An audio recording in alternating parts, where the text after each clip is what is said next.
लहान बाळासाठी जर करायचं असेल तर 10 महिन्याच्या वर तुम्ही त्याला पोहे देऊ शकता. पोहे आता बघा या प्रकारे तुम्ही पोहे घ्यायचे. 5-10 मिनटं त्याला भिजत ठेवायचे.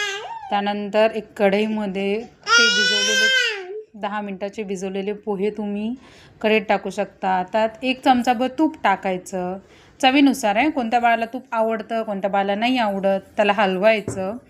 ज्या वाटीनं तुम्ही पोहे घेतले होते ना तेच वाटी भरून पाणी टाकायचं आणि पाणी टाकल्यानंतर थोडं हलवायचं आणि थोडा वेळ एक 5 मिनटं शिजवून घ्यायचं आणि चवीनुसार मीठ टाकायचं. जर माझं बाळ आता 1 वर्षाच्या वर असल्यामुळे मी काय केलं त्यात चिमूटभर मीठ टाकलं चवीनुसार.